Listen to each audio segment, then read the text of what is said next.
제가 거의 패턴을 저녁에 구약을 하면 낮에는 신약을 하고 그렇게 하죠.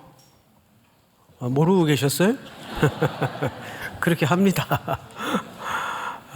무슨 얘기를 하려고 그러냐 하면, 그런데 참 놀라운 게 뭐냐 하면 신약과 구약은 아무 연결고리가 없는 듯한데 놀라운 일치점이 굉장히 통하는 부분이 많습니다.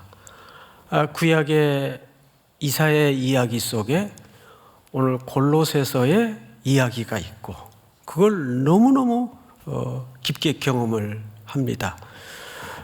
그런데 거기에 일관되게 꿰뚫는 큰 대명제 주제가 뭐냐 하면 항상 그리스도입니다. 이것이 우리가 성경을 읽을 때 열어줘야 되는, 눈 떠야 되고 만나야 되는 은혜예요. 구약도 결국은 그 귀결점이 그리스도, 신약도 결국은 그 귀결점이 그리스도.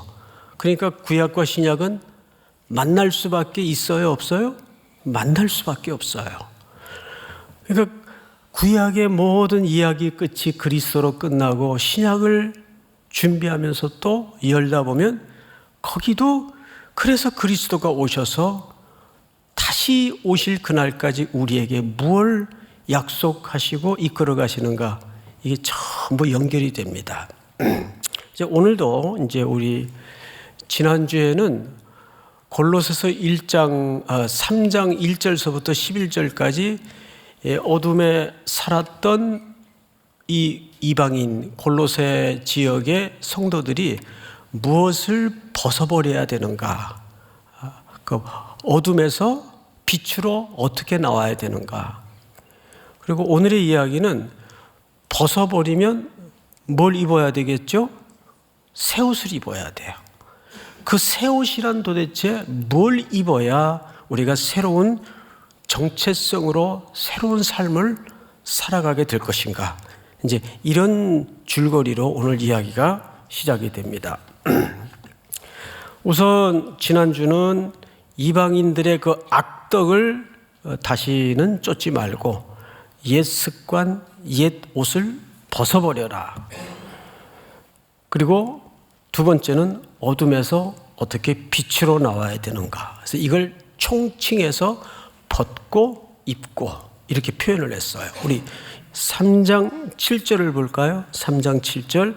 너희도 전에 그 가운데 살 때에는 그 가운데서 행하였으나 이제는 너희가 이 모든 것을 뭐하라 그랬어요? 벗어버리라. 벗어버리라. 근데 벗어버리는 게 뭔가 봤더니 곧 분노, 노여움, 악의, 비방, 부끄러운 말. 이것이 그리스도의 생명이 없을 때 죄인지도 잘못된 것인지도 모른 채 그냥 살았던 삶의 기억과 흔적들이었습니다. 그런데 그리스도와 함께 우리는 죽었고 다시 살림을 입었습니다. 맞죠? 그래서 우리는 새 생명 가운데 거하기 때문에 이제 우리에게는 어떤 새로운 옷이 입혀져야 새로운 정체성을 경험하게 되는가. 오늘 그 얘기를 이제 3장 중반 부분쯤에서부터 보겠습니다. 12절을 볼까요? 12절. 그러므로 너희는 하나님의 택하사 거룩하고 사랑받은 자처럼. 여러분, 바울이 의도적으로 굉장히 위험한 표현을 썼어요. 무슨 표현인가 하면 하나님이 택하사 거룩하고 사랑받은 자처럼. 이것은 차지 흩어져 이미 기존 이방 땅에 살던 골로새 지역의 유대인들이 들을 때는 이건 굉장히 위험한 발언이에요. 왜? 당연히 유대인들에게는 택한 백성, 하나님의 백성은 누구만이 택한 백성이고 누구만이 하나님의 백성입니까? 유대인들만이 택한 백성이고 유대인들만이 하나님의 백성이에요. 그래서 그 이방 땅에 회당을 중심으로 웅크려 살던 정통 유대인들이 들을 때는 이거는 국가주의적 차원에서, 민족주의적 차원에서 굉장히 삼엄한 발언입니다. 근데 그거 바울이 모르고 했을까요? 그럴 줄 모르고 했을까요? 그렇지 않죠. 당연히 이런 표현이나 이런 발언을 하면 분명히 저 동족들이 시비를 걸 텐데 모르고 했을까요? 알고 했죠. 의도적입니다. 이유는 잘 설명을 좀 들어보세요. 하나님의 백성, 택한 백성이라는 말은 정확하게 구약식 유대인들의 표현입니다. 그래서 그들은 그 긍지가 하늘을 찌를 듯해요. 그래서 이것이 굉장히 정통 유대인들이 들을 때는 방금 말씀드린 것처럼 민족주의적이고 국가주의적 시각에서 위험한 발언인 것도 당연히 압니다. 그런데 의도적으로 이것을 말해야 되는 바울 나름대로의 신학적 이유가 있습니다. 뭐냐 하면 골로새 교인들도 당연히 하나님의 백성이고 하나님의 택한 백성이었다는 것을 강조하는 거예요. 그러면 당연히 유대인들에게 의해서 이 표현들이 시비가 일까요? 일지 못할까요? 당연히 시비가 입니다. 그런데 누구도 사실은 이전까진 그런 시각과 그런 사고로 살았죠? 본인도 당연히 그런 인식과 그런 시각으로 살았어요. 누구보다도 그런 관점에서는 열심이었던 사람이 자기 자신입니다. 그런데 그렇게 폭 감추어지고 덮어졌던 하나님의 비밀이 사도 바울의 인식 속에 말씀을 통해 열어지면서 깨달은 거예요. 우리 혈통적인 민족주의와 국가주의에 사로잡힌 우리 민족만이 하나님의 백성이고 하나님의 택한 사람들이 아니라 이방인들에게도 얼마든지 하나님의 백성이 하나님의 택한 백성이 될 수 있구나. 이것이 어디에서 열어진 거죠? 다메섹 언덕에서 눈 떠진 겁니다. 자기도 그 말씀의 깊이와 비밀을 알지 못할 때는 국수주의적이고 국가주의적이고 민족주의적인 편협된 사고에 붙들려서 앵앵거리면서 살았어요. 그게 최선의 열심인 줄 알고. 그런데 예수 그리스도의 부활의 능력을 입고 새 생명을 얻은 후 그 예수를 제대로 그 다메섹 언덕에서 만난 이후에 지식에까지 새로움을 잊게 된 겁니다. 이게 큰 변화예요. 그러면서 그는 저항을 무릅쓰고라도 이것을 의도적으로 밝히는 거예요. 그래서 그 표현이 그냥 하는 표현이 아니에요. 하나님이 택하사 거룩하고 사랑받는 자처럼. 그리고 이제 그렇게 하나님의 백성이 된 이방 성도들을 향해서 5가지 덕목을 소개해요. 5가지 덕목. 잘 보세요. 이 5가지 덕목이 그들이 앞으로 연습을 하고 훈련을 하고 서로 애써가면서 새롭게 입어야 될 옷입니다. 왜? 앞부분에서는 옛 습관을 벗어버렸어요. 그리고 이제 새로운 옷을 입어야 되겠죠. 저기 놀이터 같은데 구정물에 막 흙탕물 가지고 옷 더럽히고 놀던 애들을 엄마가 이제 밖에 나가서 데리고 와요. 그리고 이제 어디 아주 중요하고 멋진 데를 데려가려는데 이 모양을 하고는 어디 데려갈 수가 없어요. 그러면 그 구정물 위에다가 새 옷을 입힙니까? 일단은 벗깁니까? 안 당해보셨어요? 일단은 벗기잖아요. 예? 깝대기를 싹 벗겨요. 그러고 나서 이태리 타월 딱 끼워가지고 비누칠해서 그럼 얼마나 애들 살이 여립니까? 보들보들한데 깨끗이 이 귀 뒤에까지 여기까지 냄새 안 나게. 그럼 무슨 애들은 이 정수리에서 이렇게 냄새가 난다 그래요. 그 맨날 저희 어머니도 제가 신발 신고 있으면 킁킁킁 이렇게 냄새 맡아볼 때가 있어요. 저는 냄새가 안 납니다.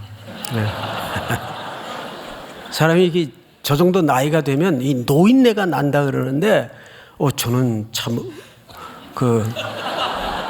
은혜를 받아서 그런지 냄새가 없어요. 냄새 안 납니다. 그런데 그렇게 싹 씻긴 다음에 새 옷을 엄마가 딱 입히죠. 그리고 어떻게 해요? 우리 아무개 보기 좋다. 그리고 만지고 놀고 장난해요, 그냥? 애 가지고? 그렇지 않죠. 새 옷을 입힐 때는 얘를 어디로 데리고 가겠다는 목적이 있기 때문에 새 옷을 입히는 거예요. 새 옷을 입히는 자체가 목적인 부모는 없어요.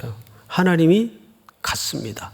우리에게 여러 가지 덕목과 항목을 열거해서 여기 지금 5가지가 등장을 하는데, 열거해서 우리에게 새 옷을 입히는 것은 그걸로 윤리적인 사람을 만들겠다는 게 목적이 아니에요. 그걸로 소양이 겸비한 좋은 인격자를 만들겠다는 게 목적이 아니에요. 어디로? 완성의 영역까지 우리를 데리고 갈 겁니다. 거기에 진짜 목적이 있는 거죠. 부모님들 같으면은 새로 개장한 어린이 대공원에, 또 그 용인에 있는 무슨 랜드라 그러죠? 그런데 여기 뭐라고요?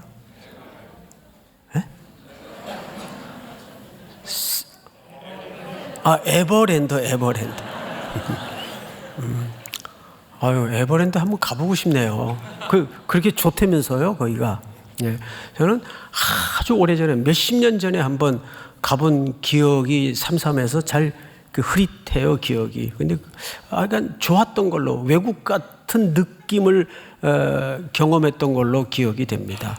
그런 데를 데려가는 게 목적이죠. 그러면 새 옷 입고 거의 2 발이 땅에 안 붙죠. 붕붕 떠서 가요. 즐거워서. 그래서 가서 이제 한 번도 일반 동네 골목에서는 경험할 수 없었던 놀라운 시설과 놀라운 경험을 아이는 하게 되고, 평생 그 추억과 그 기억을 가지고 살아가는 겁니다. 구원이라는 게 우리에게 그런 순서대로 이루어집니다. 마찬가지예요. 자, 그러면 새 옷의 덕목들을 보십시다. 먼저 윗도리부터 봅시다. 윗도리. 긍휼. 자, 긍휼이 뭐냐 하면 이렇게 정의를 했더라고요.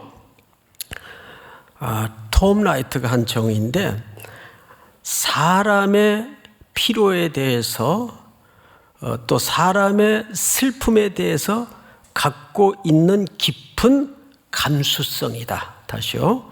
사람의 필요와 슬픔에 대해서 갖고 있는 깊은 감수성이다.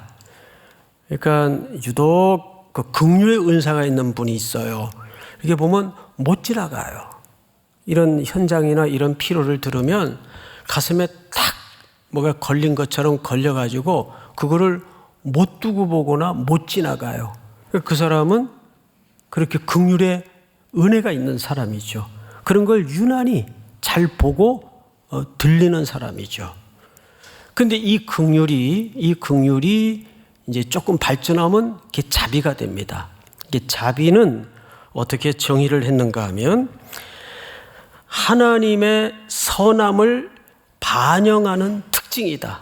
그러니까 이거 자비는 오해를 하지 말아야 되는데, 인간적인 호해, 인간적인 호의가 아닙니다.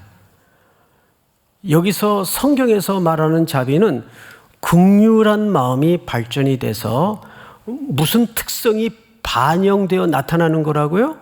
하나님의 특성이 반영되어 나타나는 것이 자비입니다.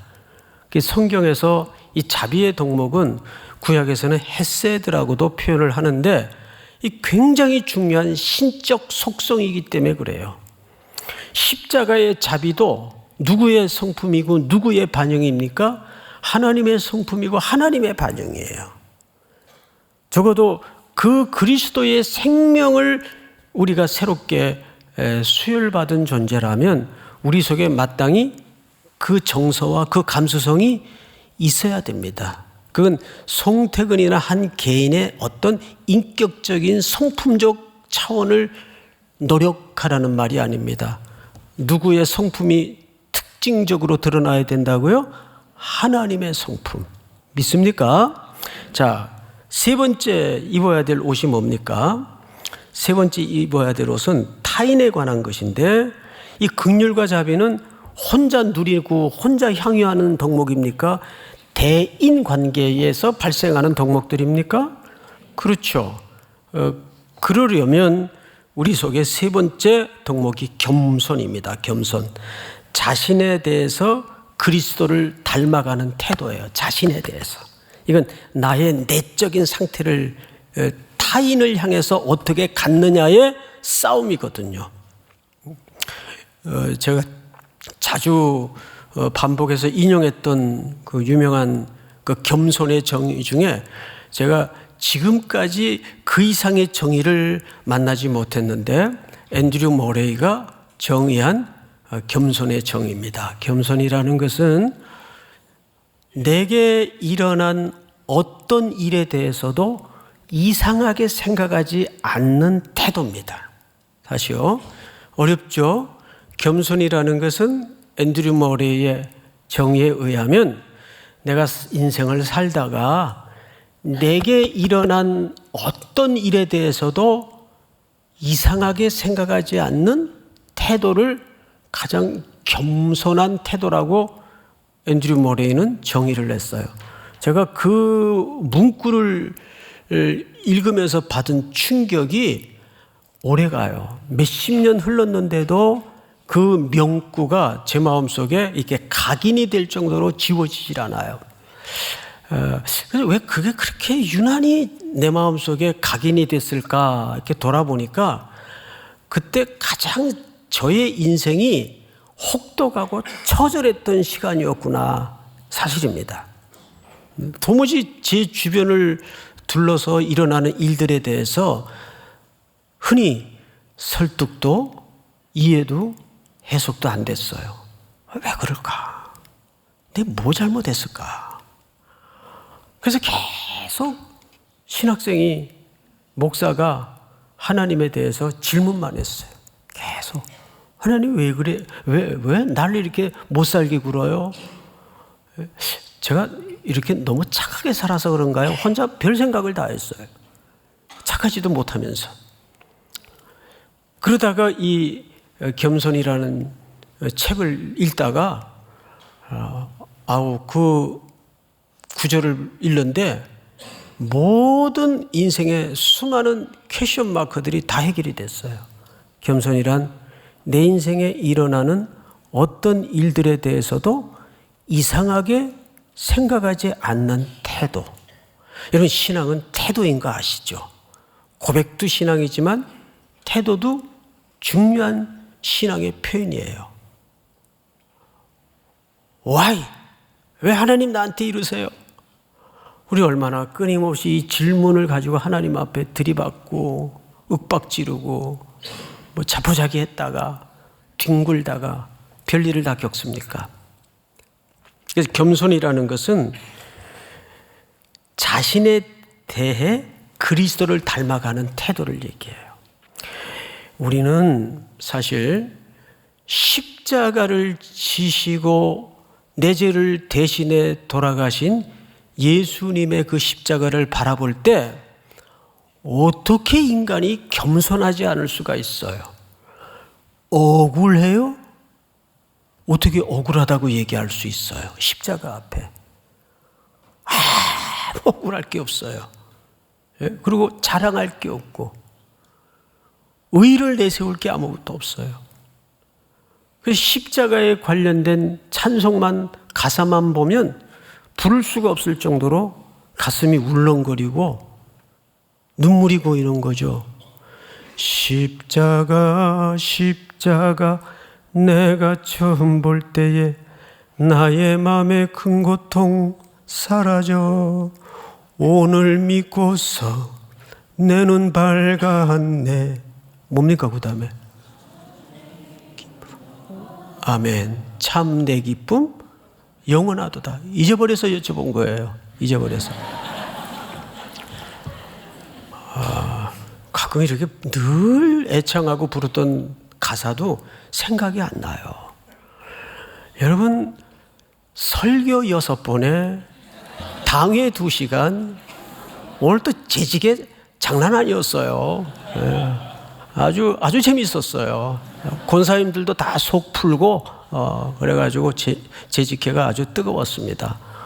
그 재직회 그러고 나니까 2시간 했더라고요. 예. 그리고 설교하려고 또 섰는데 제정신이겠어요, 지금 제가? 자, 그런데 다음 항목을 좀 보십시다. 긍휼, 자비, 그 다음에 겸손, 그 다음에 온유와 오래 참음이에요. 이게 굉장히 중요하죠. 자, 온유는 자비와 긍휼을 베풀므로 인한 긍정적인 반응과 부정적인 반응들을 얘기합니다. 다시요. 자, 우리가 그리스도의 성품대로 새 생명을 얻은 사람은 그리스도의 옷으로 입어야 되는데 그걸 타인들에게 나타나는 태도가 뭡니까? 긍휼과 자비입니다. 그리고 내적인 태도는 겸손함으로. 그런데 그렇게 하다 보면 긍휼과 자비를 입는 타인들에게 2가지 반향이 나타날 수밖에 없다는 거예요. 첫 번째 반향이 뭐냐 하면 긍정적인 태도입니다.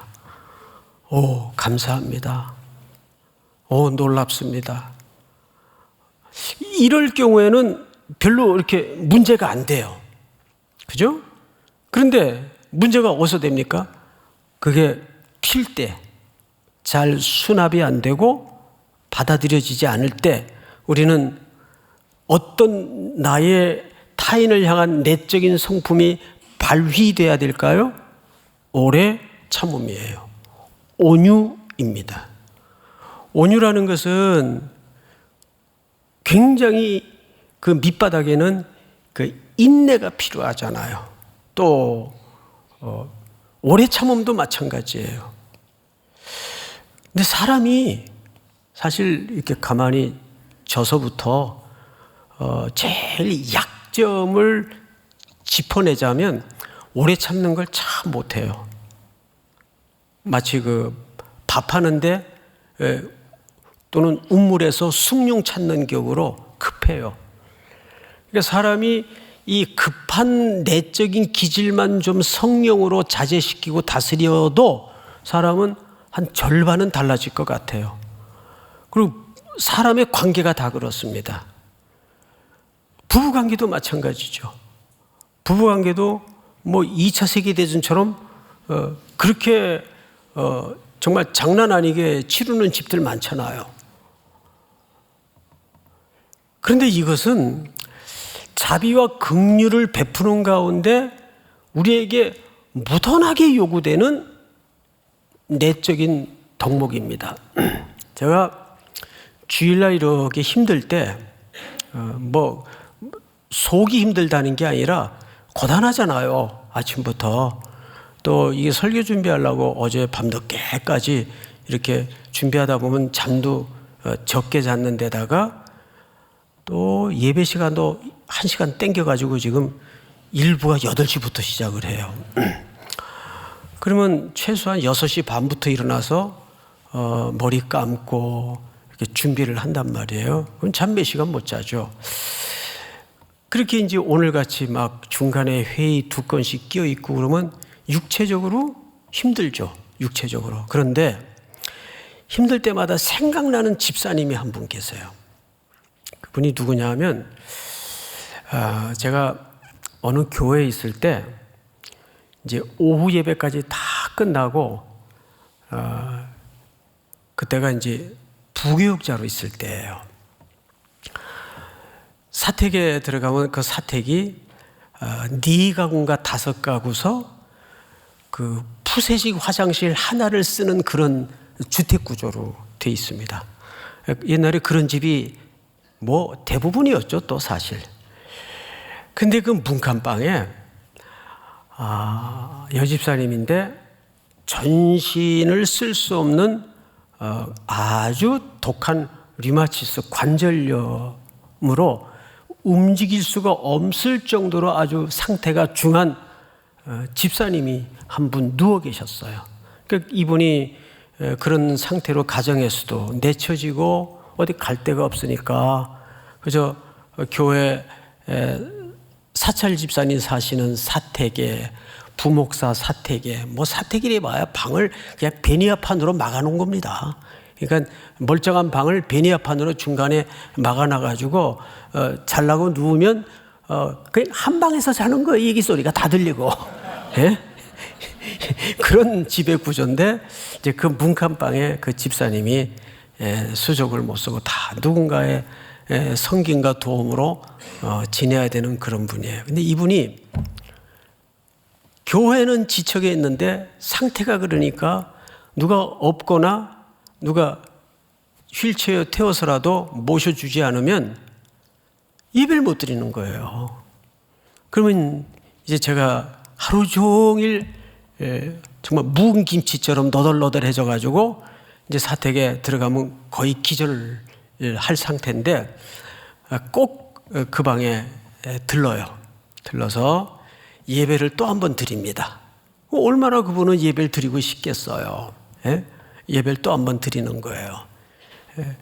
그런 거에 비하면 아무것도 아니죠. 그렇게 재직하는 동안 그분과 함께 그 예배 드렸던 그 예배가 아무리 수십 년이 지나도 남아요. 그러니까 뭐 저녁 예배까지 설교하는 건 일도 아니에요, 이건. 그 생각만 하면 막 힘이 나고 그래요. 그러니까 여러분 종이 이른 아침부터 오셔서 고단하겠지만 그 피곤을 뛰어넘는 주 안에서만 알 사람이 없도다. 아멘. 이 기쁨은 알 사람이 없어요. 우리 청년들이 그 낯선 거리를, 험한 거리를 단체 티 맞춰 입고 다니면서 그 두려운 가운데서도 복음을 전하고 하나님 앞에 깊이 회개하고 돌아오는 광경을 보면서 그 청년들이 얼마나 그 희열이 큰지 몰라요. 영적인 기쁨, 추소하는 기쁨. 그리고 그 현장에 하나님이 정말 우리와 함께 하시구나. 이 기쁨을 경험할 때 그 일은 누구에게도 평생이 지나도 양보할 수 없는 청년들 시절에 깊은 가치가 되는 거죠. 그런 게 복이에요. 그들이 헌신을 하는 측면도 있겠지만 그 친구들 복이에요. 그러니까 선교 다니면서 참 누리는 은혜가 뭐냐면 교회에서는 그런 친구들하고 스킨십을 할 수가 없어요. 대화 한마디 못 하잖아요. 가끔 급하면 사진 찍자 이러고 엘리베이터 안에서 뭐 지나가다가 이러고 나는 하트가 왜 이렇게 크게 안 되는지 몰라.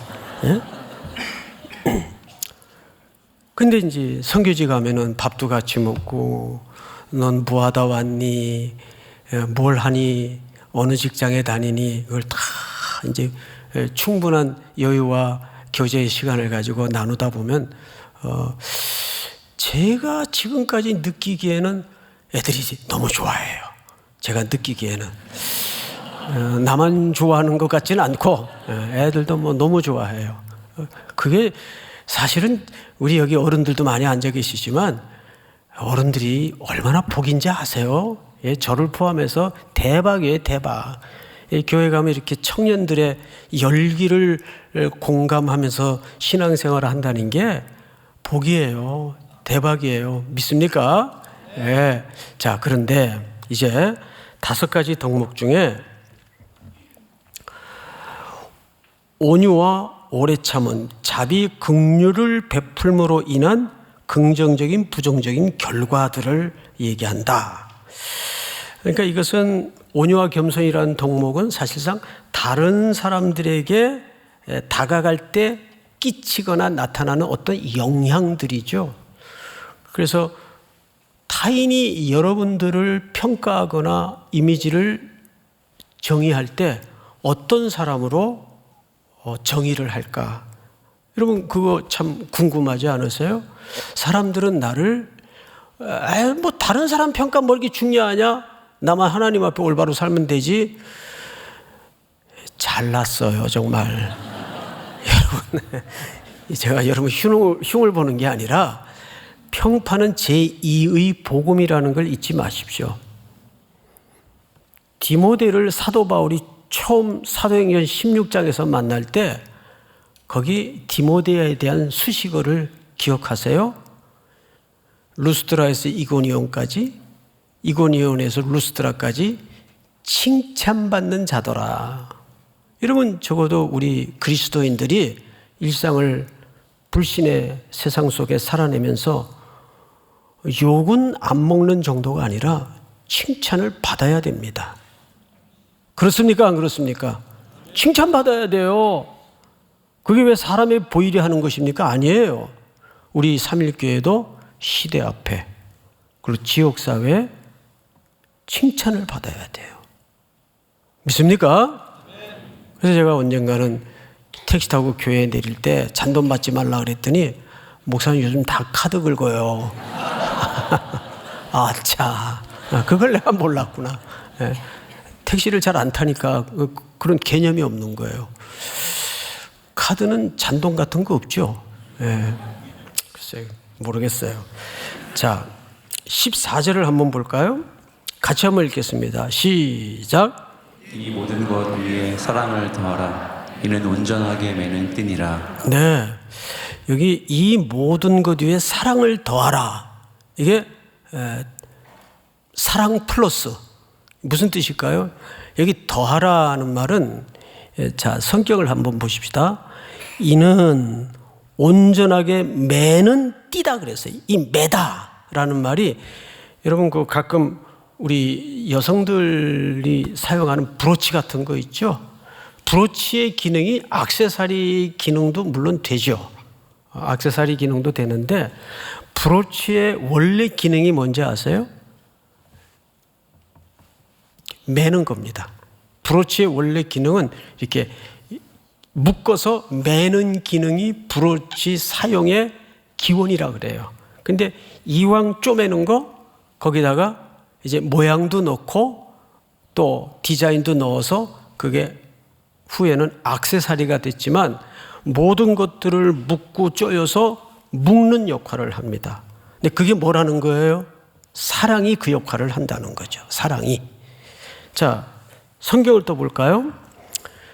15절 그리스도의 평강이 너희 마음을 주장하게 하라. 이는 너희는 평강을 위하여 한 몸으로 부르심을 받았나니. 자, 여기에서 평강이라는 주제. 지금부터 제가 그냥 글을 하나 읽어 드릴 테니까 들어보세요. 하나님의 사랑에 대한 겸손하고 확신에 찬 신뢰를 동반한 내적 개인적 마음의 상태, 마음의 평화가 아닙니다. 되게 이 골로새서에서 정의하고 싶은 평화에 대해서 이런 식으로 오해를 합니다. 다시요. 하나님의 사랑에 대한 겸손하고 확신에 찬 신뢰, 지금 믿음이겠죠? 동반한 내적 개인적인 마음의 평화. 이게 여기서 말하는 평강인 줄 알아요. 그런데 문맥에서 이걸 봐야 돼요. 잘 보세요. 15절. 문맥을 보면 그리스도의 평강이 너희 마음을 주장하게 하라. 너희는 평강을 위하여 뭐로 부름을 받았나니?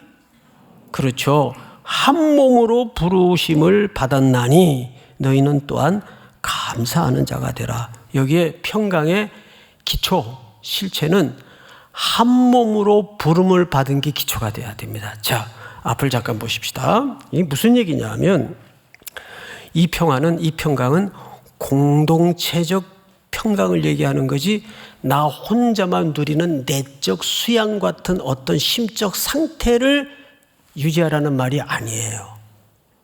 자, 예를 들어서 이게 공동체적인 평강을 강조하는 거라면 형제가 백올마 죽고 어떤 문제로 너무너무 지금 우울해 있고 거의 반 죽어 있는데 맨날 자기 혼자서 평안해 평안해 내 영혼 평안해 한 대 때려주고 싶죠. 그런 평안이 아니에요. 여기서 말하는 평안은 공동체적인 평안을 얘기하는 거예요. 그러니까 한 형제가 아픔 가운데 어떤 고통 가운데 있으면 나도 그 평안이 깨지는 거예요. 그리고 그게 정상이에요. 저 사람은 지금 맞아 사색이 돼서 어떡하나 이거 그냥 죽는 게 낫지 않나. 지금 이 지경까지 갔는데 평안해. 여기 얄미운 정도가 아니죠. 그러니까 여기서 말하는 평강의 기본적인 요구와 실체는 공동체적인 평강을 얘기하는 겁니다. 그리고 이것이 왜 중요한가 하면 이것은 교회에 잘 들으셔야 돼요. 듣는 것보다 따라합시다. 교회에 모든 것을 결정하는 기준이다. 내가 아무리 이거 해야 돼. 이거 안 하면 앞으로 우리 교회 큰일 나.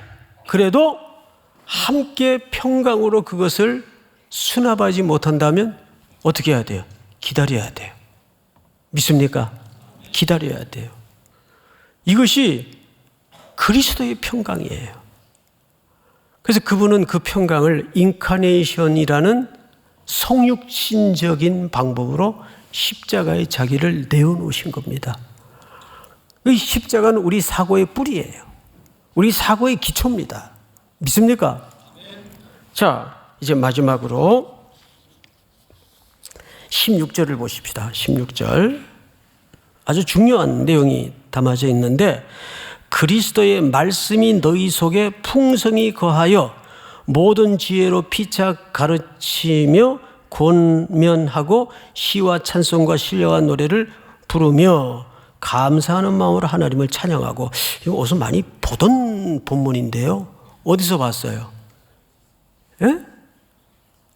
슈슈슈슈 하지 마시고 에베소서 5장에서 봤잖아요. 자, 띄워주세요.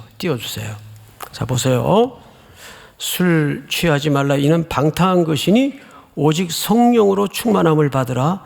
시와 찬송과 신령한 노래들로 서로 화답하며 너의 마음으로 주께 노래하며 찬송하며 범사에 우리 주 예수 그리스도 이름으로 항상 아버지 하나님께 감사하며. 여기까지입니다. 여기까지 읽읍시다. 자, 그러면 이 본문을 그대로 두세요. 그리고 골로새서로 눈을 돌려서 16절을 다시 읽어보세요. 큰 차이가 하나 있어요. 에베소서는 무엇을 강조했고 골로새서는 무엇을 강조했고 차이가 있어요. 자, 뭡니까? 성경 한번 보고 자막 한번 쳐다보고 한번 비교해 보세요. 어떤 차이가 있을까요? 에베소서는 성령 충만이 강조가 됐어요. 그렇죠? 근데 골로새서는 뭐가 강조가 됐어요? 그렇죠. 말씀. 여러분, 에베소서와 골로새서의 큰 주제적 차이가 뭐냐 하면 잊어버렸을 테니까 다시 한번 복기시킵니다. 에베소서는 머리신 몸으로 예수 그리스도가 머리라면 그 머리가 되신 그리스도를 중심으로 몸인 교회는 어떻게 해야 되는가? 몸에 강조점을 뒀습니다. 즉 교회란 무엇인가? 그래서 여러분 얼마 전에 그 신간 하나가 나왔는데 함께 지어져가는 교회. 아직 그 책 못 보셨나요? 예, 제목만 기억하고 계세요. 함께 지어져가는 교회, 함께 만들어지는 교회. 그리스도의 몸을 강조했어요. 그게 에베소서의 큰 주제입니다. 골로새서는요, 차이가 반대예요. 이 교회는 누구를 머리로 하고 있는가? 어디에 강조점을 둔 거예요? 머리, 그리스도를 강조한 거예요. 이유가 뭐죠? 바로 오늘 그 이유가 이 본문에 담아져 있죠. 골로새 교인들은 지금까지 본문을 통해서 배운 바와 같이 그리스도로서 충분하다는 것에 아직 미심적인 의심의 눈초리를 거두지 못하다 보니까 그리스도는 완전하시고 만유의 주가 되시며 만유 안에 계시고 그리스도가 교회 머리가 되시고 그 머리 되신 그리스도를 통해서 교회는 건강하게 자라야 된다. 여기에 초점을 맞추고 있는 겁니다. 그러니까 여기 말씀이 강조된 이유는 성령은 필요 없다는 그런 개념이 더더욱 아니고 예수 그리스도로서 교회는 충분하다는 것을 강조하기 위해서 여기 말씀을 새겨놓은 거예요. 그러니까 교회는 항상 두 가지 질문이 있어야 됩니다. 첫째, 교회는 유기체적인 공동체의 성격으로서 평강한가? 근데 교회가 마치 천국처럼 아무 문제가 없고 공동묘지처럼 아무 다툼도 없는 그런 교회는 없어요. 교회는 항상 연약한 사람들이 엉켜서 이룬 공동체이다 보니까 사소한 이런저런 문제들이 있는 게 정상이죠. 그런데 항상 모든 첫 번째 질문은 그 교회의 건강의 척도를 가늠하려면 교회는 평강한가? 그리스도의 평강이 지배하고 있는가? 두 번째가 뭘까요? 하나님의 말씀이 계속해서 뿌리 내리고 있는가? 이 두 가지가 그 교회 건강의 척도입니다. 다림줄이에요. 믿습니까? 이 두 가지를 항상 물어야 돼요. 그건 진도 마찬가지고 팀도 마찬가지고 목장도 마찬가지. 우리 목장은 평강한가? 그리고 그 평강 속에 인간적인 어떤 침묵으로 평강하거나 결속이 단단한 그룹인가? 말씀으로 결속된 그룹인가? 언젠가도 우리 목회자들에게 이제 세미나를 하면서 말씀을 드렸는데 목회자들의 대부분의 실수가 어디서 나오냐 하면 성도들을 인간적인 연대감으로 붙잡아 놓으려는 그런 시도에서 반드시 실패합니다. 성도는 하나님의 말씀으로 양육되어지고 길러져야 이게 건강한 교회가 되는 거예요. 근데 그 방법이 결과가 빨리 나타나는 방법이 아니고 아주 더디고 느리고 천천히 그 그림이 나오게 돼 있기 때문에 어렵습니다. 자, 17절 마지막 절이죠. 전체가 한번 같이 읽겠습니다. 시작. 또 무엇을 하든지 말에나 일에나 다 주 예수의 이름으로 하고 그를 힘입어 하나님 아버지께 감사하라. 네. 고대 시대는요, 누구의 라인에 서는가가 시대적 유행이었어요. 우리도 그런 라인이 또 있죠. 연예계에도 있고, 방송가에도 있고, 교계에도 있고, 정치권에도 무슨 라인이 있어요. 왜 그런 사고에 익숙해져 있는가 하면 자기를 증명하는 시대적 방식이었습니다. 근데 이 헬라 시대는 그 시대적 방식이 유난히 도드라진 시대였습니다. 당신은 어느 라인입니까? 그러면 그 누구의 이름으로 줄 서 있느냐가 자기를 증명하고 자기를 변호하는 삶의 방식이었기 때문에 한때는 또 우리 예수님 믿는 사람들이 만나기만 하면 당신 태극기야 촛불이야? 실지 그리스도인데 이걸 물어요. 목사들도 저한테 이 목사가 예수 믿는 사람이 촛불이 어디 있고 태극기가 어디 있냐? 다 애국자여야 되고 다 우리 편이지. 그리고 정치적인 담을 넘어야 돼요. 야당 여당 그건 각자 알아서 하세요. 교회까지 와서 그 논리를 가지고 서로 이전 투구하거나 분쟁을 일으켜서는 안 됩니다. 우리는 천당 갈 때까지 예배당 편. 예? 여당 야당이 어디 있어요? 믿습니까? 예? 그런 게 소위 요즘에도 자기를 증명하는 방식이니까. 자, 그런 시각에서 오늘 17절을 결어겸 한번 보라고요. 제가 다시 읽어드리겠습니다. 또 무엇을 하든지 말에나 일에나 다 누구의 이름으로 하라고 돼 있어요? 예. 그러니까 우리의 존재 양식 방식은 항상 누구를 인식해야 될까요? 나는 그리스도 라인이야. 나는 예수 라인이야. 이거면 되는 거예요. 믿습니까? 예. 세상에 인간적인 사라졌다, 없어졌다, 생겼다, 또 안개처럼 사라질 그런 세상적 라인에 전부 쓸데없이 몰두하지 마시고 우리는 주님 다시 오시는 그날까지 그분 라인에 서서 항상 십자가의 방식을 붙잡는 우리 3일의 성도들이 될 수 있기를 축복합니다. 우리 다 일어나셔서 찬송가 88장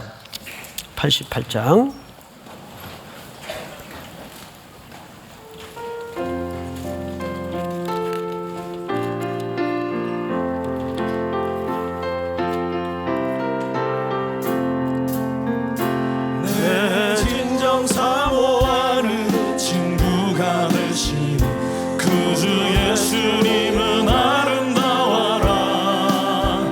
산 밑에 백합화요 빛나는 새벽별 주님 영원할 길 아주 없도다. 내 맘이 아플 적에 그 위로 되시면 나 외로울 때 좋은 친구라. 푸른 정상 밑에 백합 빛나는 새벽별 이 따위에 비길 것이 없도다. 내 맘의 모든 염려 이 세상 고락도 주님 항상 같이 하여 주시고 시험을 당할 때에 악마에게 교훈 즉심을 잊으사 나를 지키네. 먼 세상 날 버려도 주 예수 안 버려 끝까지 나를 돌아보시니. 주는 저산 밑에 백합 빛나는 새벽별 이 따위에 비길 것이 없도다.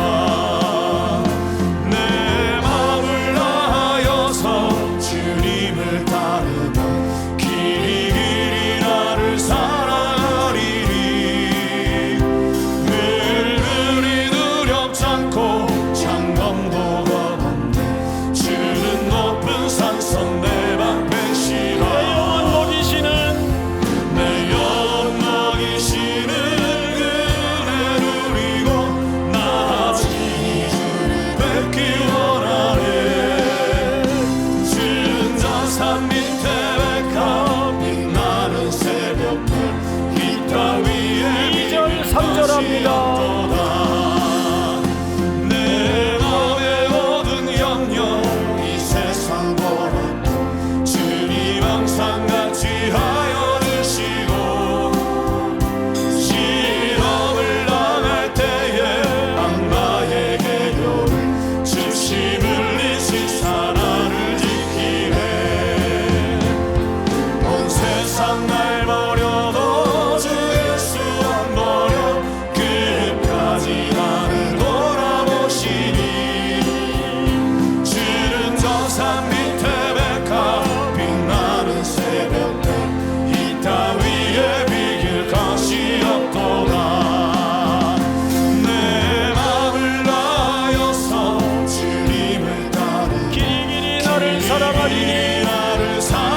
전후좌우로 한 주간 승리하십시오. 한 주간 승리하십시오. 인사 좀 하세요. 우리 다시 한번 인사합니다. 우리 함께 성경 읽도 갑시다. 네. 자, 무조건 3세번. 내일부터 누가복음입니다. 네. 기도합시다. 인생의 위기를 만나고 시험을 만날 때마다 십자가에 달려 죽으신 예수 그리스도를 또 한 주도 붙잡고 따르며 주목할 수 있도록 이끌어 주시옵소서. 우리 청년들과 성도들이 만나야 될 사람들, 감당해야 될 사명들, 수많은 난제와 일들 앞에 쫄지 않도록 도우시고 모든 두려움을 거둬주시며 하나님께서 내 앞길에 빛이 되시고 등불이 되심을 믿고 승리할 수 있는 한 주간이 되도록 이끌어 주시옵소서. 영육간에 병들어 약하여 누워있는 수많은 환우들의 자리마다 예수의 피 묻은 손으로 안수하시고 일으키셔서 다시 일어나 이 공동체의 예배의 공간에 함께할 수 있도록 인도하여 주시옵소서. 나를 괴롭히고 힘들게 하는 수많은 삶의 문제들이 오히려 디딤돌이 되게 하시고 하나님 앞에 나아가는 도구로 쓰임받는 일들이 되도록 주님만 바라게 하여 주시옵소서. 지금은 우리 구주 예수 그리스도의 은혜와 하나님 우리 아버지의 사랑과 성령님의 교통하심이 오늘 머리 숙여 경배하며 점원을 나서는 사랑하고 사랑하는 우리 3일의 귀한 성도들, 특별히 먼 길을 떠나는 청년들, 해외, 군에 멀리 있는 가족들, 복중의 생명까지 영원토록 함께 있을지어다. 아멘.